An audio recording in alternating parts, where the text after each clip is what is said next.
Сәлеметсіздер ме, құрметті оқушылар? Бүгін біз сіздермен физика 7-ші сынып башқарулық кітабынан 2-2 жаттығудың 5 есебін талқылайтын боламыз. Келесіде тур осы секілді видеолар каналға шығып тұру үшін тіркеліп лайк басамыз.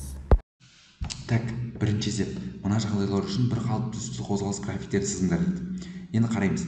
А жағдайында 18 км/сағат жылдамдықпен және оның бастапқы координатасы x нолевой 0 метр дейді. Енді осы А жағдайын бірінші салайық. Енді қараңдар. Біз ең бірінші 18 км/сағатты метр секундқа алғанбыз. 1000-ға көбейтеміз, 3600-ға бөлеміз, жауап 5 метр секунд болады. Енді қарайтын болсақ, ең бірінші біз график салайық. Яғни координатаның уақытқа тәуелділік графигі ғой, былайша айтқанда. Т секунд, мына жер x метр ғой, короче. Енді біз не істейміз осы жерде? Ең бірінші біз координатамыз неден басталады? 0-ден басталады, Значит, біздің қозғалысымыз мына 0 деген нүктеден басталады. Сөйтеді да, енді мен аралықтарға бөлейін. Мына жерді 1 дейін, мына жерді 2 дейін, мына жерді 3 дейін, мынау 4, мына жер 5.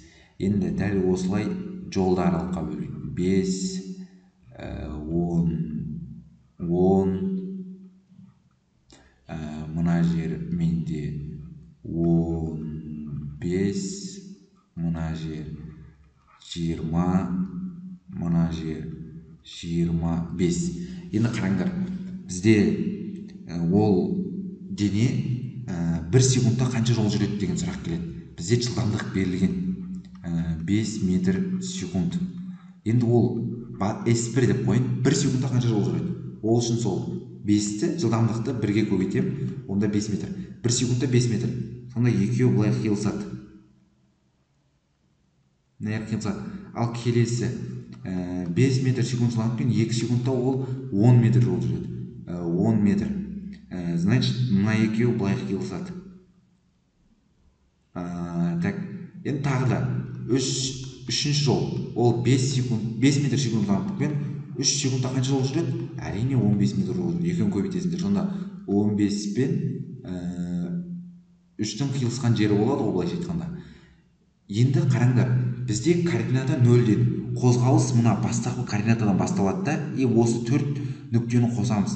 Сонда теңдеу былай болады. Менің графигім осылай. Негізі былай кете береді.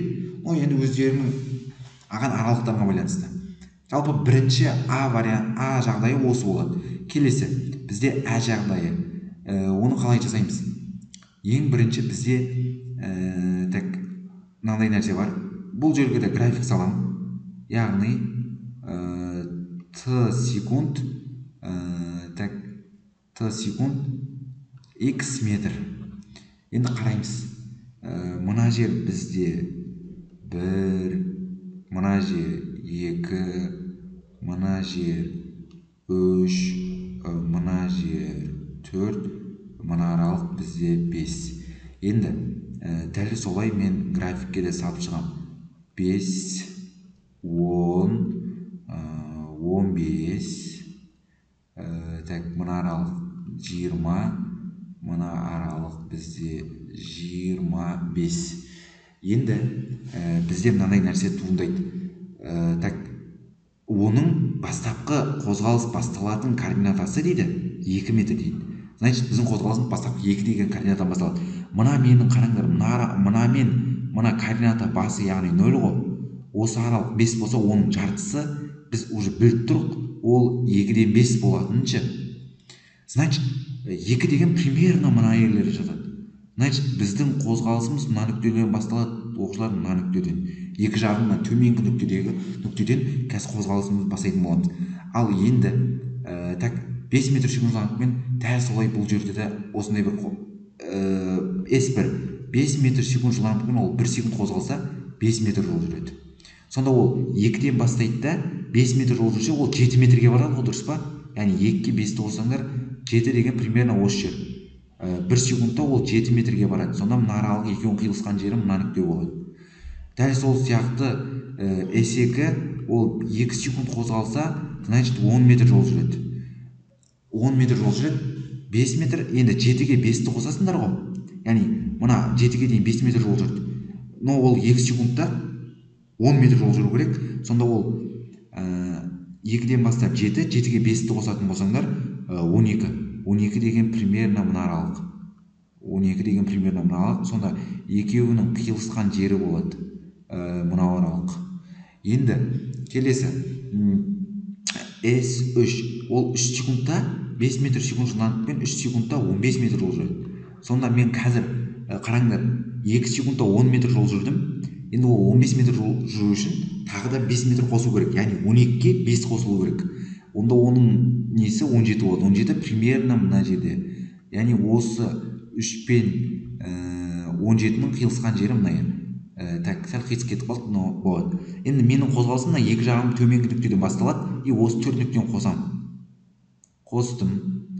Келесі мына 2 нүкте, келесі мына 2 нүкте. Сонда менің қозғалысым теңдеуі осылай болады. Ал енді біз келесі Б-сын айтады 3 минус 3. Енді құрметті оқушылар, бұл жерде өзгешелік болады.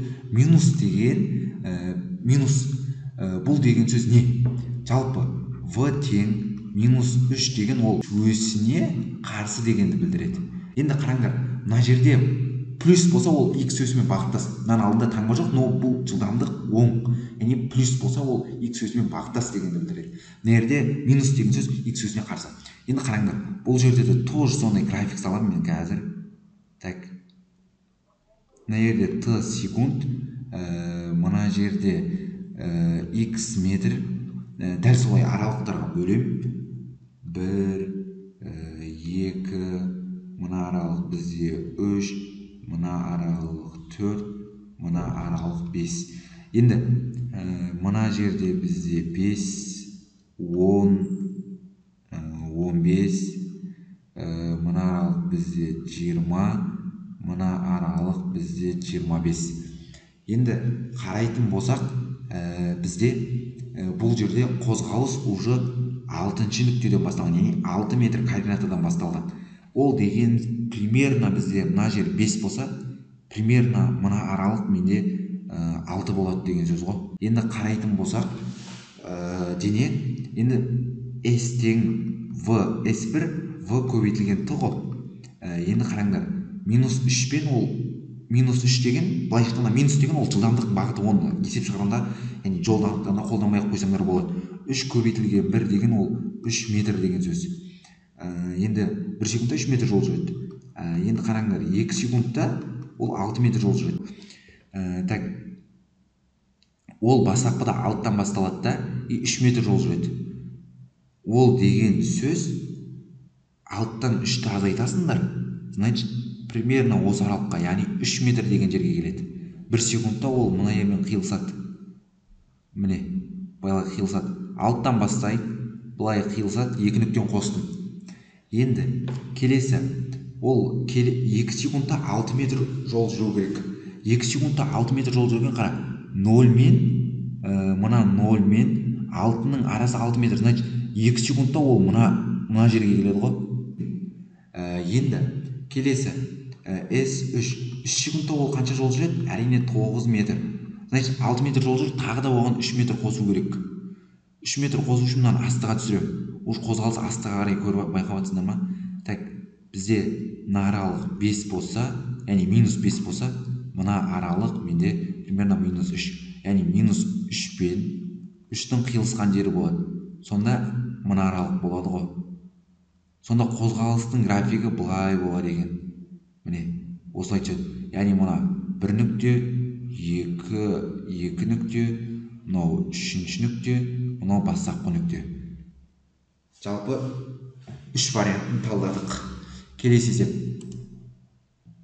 Суретте 2-15-те пойыздың бір қалыпты түсті қозғалыс график көрсетіліп келтірілген. Пойыздың қозғалысын сипаттаңдар дейді. Мына сұрақтарға жауап беріңдер дейді. Пойыз координата өсінің оң бағытында қанша уақыт қозғалады дейді. Енді қараңдар, координата өсінің оң бағыты, координата өсінің сол бағыты. Бізде мынандай нәрсе бар. Мынау x координатасы болса, мынау бізде бастапқы 0. Мынау координатаның бастапқы нүктесі. Енді ада пойыздың координата өсінің оң бағытында қанша уақыт қозғалады дейді. Оң бағыты деген мынау x өсімен бағыттас, яғни v x өсімен бағыттас. Так, Енді қараңдар, оң бағытымен қанша уақыт қозғалады, оны есептеу керек. Оң бағыты деген мынау жылда сендердің жүрген жолдарың уақыт өткен сайын артады, осыны айтады оң бағытты.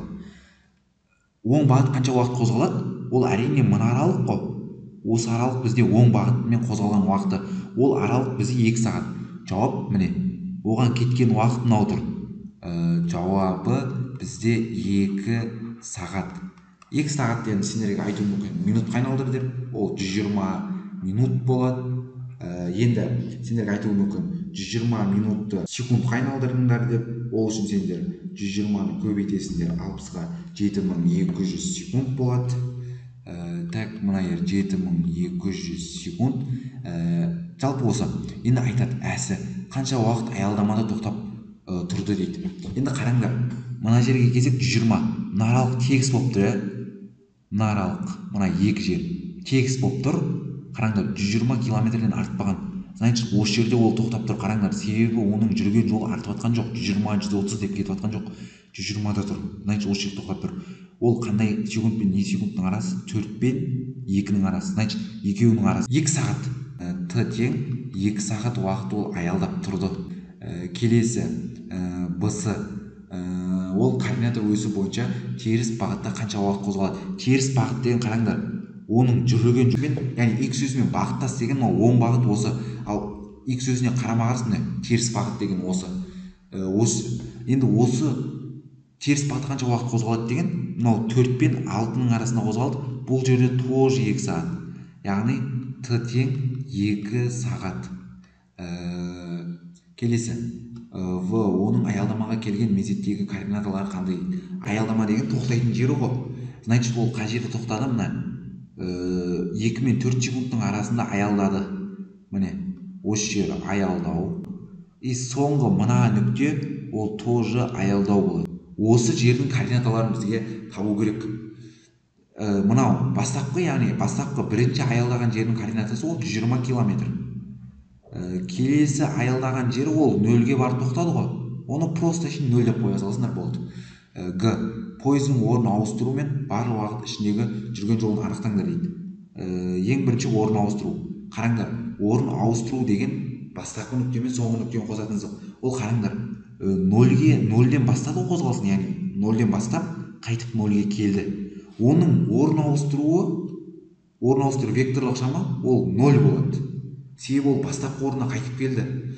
Ал оның жүрген жолы, құрметті оқушылар, 120 километр жол жүрді. Мына жерде тоқтап тұрды. Мына жерде есепке алынбайды. 120 километр жол жүрді и қайтып мына жерде тоқтады. Бұл есепке алынбайды. Қайтып 120 километр төмен түсті. Значит, оның жүрген жолы 120 плюс 120 тең 240 километр болады. Келесі есеп. Төменде екі дененің бір қалыпты қозғалыс графиктері көрсетілген. Олардың қайсысының жылдамдығы үлкен? Жауаптарын дәлелдеңдер дейді. Ең бірінші біз бір қалыпты қозғалыс, просто так В1. Міне, мынау бірінші дене ғой. Осының жылдамдығын анықтайық. В1 дененің жылдамдығы ол S бөлінген Т. Енді қарайтын болсақ, ол 50 метрді 4 секундта жүрген. Значит, оның қозғалыс жылдамдығы 50 бөлу 4 болады. 50-ді 2-ге бөлсең 25, 4-ді 2-ге бөлсең 2, 25-ді 2-ге бөлсең 12. Жауап 12-де 5 метр бөлу секунд болады. Ол бірінші В. Екінші жағдай. Екінші дененің жылдамдығы, ол да тоже S бөлінген Т. Ол 30 метрді 5 секундта жүрген. 30-ды 5-ге бөлсек, ол бізде 6 метр бөлу секунд болады. Сонда мына жерден екеуін салыстыратын болсақ, В1, В2 бізде В1 дененің жылдамдығы үлкен екен. Келесі төртінші есеп, бір қалыпты қозғалыстағы материал нүктенің 2 секунд уақыт мезетіндегі координатасы 4 см, ал 4 секунд уақыт мезетіндегі координатасы -1 см болса, осы материал нүктенің жылдамдығы мен графигі. Енді біз бірінші графигінен бастайықшы. Так, графигі былай дейік. 4. Енді қараңдар. График былай болады. Былай, мынау бізде жаңағы Т секунд, мынау бізде X метр. Енді қарайтын болса, оның 2 секунд уақыт мезетіндегі мен мына жерді алайын, былай алайын. Мынау 1, мынау жаңағы 2, мынау жаңағы 3, мынау жаңағы 4. Енді оның 2 секунд уақыт мезетіне координатасы 4 сантиметр. Мысалға былай алайық. 2 секунд уақыт мына жері мен 4 сантиметр деген мына жерді мен 2 деп алам, мына жерді 4 деп алам. Бізде сантиметр. Енді 2 секунд уақыт мезетіндегі оның координатасы 4 сантиметр. Значит, былай ғой. Екеуінің қиылысқан жері мынау. 2 секундта 4 сантиметр. Ал енді 4 секунд уақыт мезетіндегі оның координатасы -1 сантиметр дейді. Мына жер жаңа масштаб бойынша 2 дедік па? Значит, оның -2, мынау оның тең жартысы -1 болады. Екеуінің қиылысқан жері болады сонда. Енді екеуінің қиылысқан жерінен бір нүкте аласыңдар. Сөйтесіңдер де осы екі нүктені былай айтқанда қосасыңдар ғой. Не қостыңдар, бір график шығады. Мынау біздің графигіміз. Графигін таптық. Енді жылдамдығын қалай табамын? Ең бірінші оның жүрген жолын анықтаймын. Жүрген жолы деген мына екі координатаның арасы болады. Яғни мына аралық пен мына аралықтың арасы. Мына аралық бізде 1 метр, мына жер 0 ғой. 0-ден 1-ге дейін 1 метр, 0-ден 4-ге дейін 4 метр. Значит, бітесінде жүрген жолы оның 4 қосу 1, ол бізде 5 сантиметр болады. Ал енді осы 5 сантиметр ол қанша секунд жүрді? 2 мен 4-тің арасы қанша секунд? Қараңдар, бізде қозғалыс уақыты мына аралық болады. Мынау бізде Т. Тымыз бізде 4 азайту 2, ол 2 секунд. Жылдамдықты анықтайтын болсаң S бөлінген Т болады. Мен мынау 5 сантиметр дегенді сразу метрге айналдырам. 5 оның -2 дәрежесі метр бөлу 2, 2,5 оның -2 дәрежесі метр бөлу секунд. Жылдамдығы осы. Келесі. Ертіс өзенімен жүк таситын теплоход ағыспен 600 км тәулік жылдамдықпен, ал ағысқа қарсы 336 км тәулік жылдамдықпен жүретін болса, өзен ағысының жылдамдығы қандай дейді. Енді қараңдар. Теплоход, енді қараңдаршы, мынандай бір өзен бар дейік. Мынандай бір өзен, теплоход, менен бір қайық деп елестете беріңдер, өзенмен жүзеді, главный. Ағыстың жылдамдығы былай қарай. Мынау В ағыс. В ағыс, мынау В теплоход. В теплоход Т деп қоя салам. Енді ағыспен жүзген кезде бізге ағысқа қарсысы берілген. Ағысқа қарсы жүзген жағдайлары берілген. Мынау тоже В теплоход. Енді айтады, Ертіс өзенімен жүк таситын теплоход ағыспен 600 км тәулік жылдамдықпен дейді. Ағыспен деген сөз ағыспен бағыттас. Ол кезде қалай болады? В бағыттас, мына екі жылдамдық В теплоход пен В ағыс жылдамдығы қосылады. В ағыс, В теплоход, В ағыс жылдамдығы қосылады. Ал енді қараңдар, В қарсы. В қарсы деген сөз бізде ол кезде не болады? В теплоходтан В ағыс жылдамдығы азайтылады. Енді осы теңдеуден бізге керек нәрсе ағыстың жылдамдығы. В бағыттас бізге берілген 600 км тәулік, оны сразу сағатқа айналдырғанда 25 км сағат, 25. В теплоход бізге осы как раз теплоходтыкі керек емес, но бізге ағыстың жылдамдығы керек. В ағыс. Ал енді В қарсы қозғалған кезде 336 тәулік, километр бөлінген тәулік, оны километр сағаттан 14. Так, В тәулік минус В ағыс. Енді маған керек В ағыс. Осы екі теңдеуді не істеуге болады? Екі теңдеуде мен В-ны тауып аламын да, теңестірем бір-біріне. Бірінші жағдайда мен В-ны тауып алайын. В-ты тең болады неге? 25 минус В ағысқа. В ағыс. Екінші жағдайдағы теңдеу менде В-ты 14 плюс В ағыс. В ағыс. Енді екеуін бір-біріне теңестіруге болады. Так, 25 минус В ағыс так тең болады 14 плюс в ағыс. Ағыстарды бір бөлек, сандарды бір бөлек жинаймын. Минус в ағыс, минус в ағыс. Так 14 азайтылған 25, ол бізде минус 15. Минус 1 азайтылған 1, ол бізде минус 2 в ағыс тең минус 15. Сонда біздің в ағысымыз тең болады 7,5 километр бөлу сағат. Километр бөлу сағат.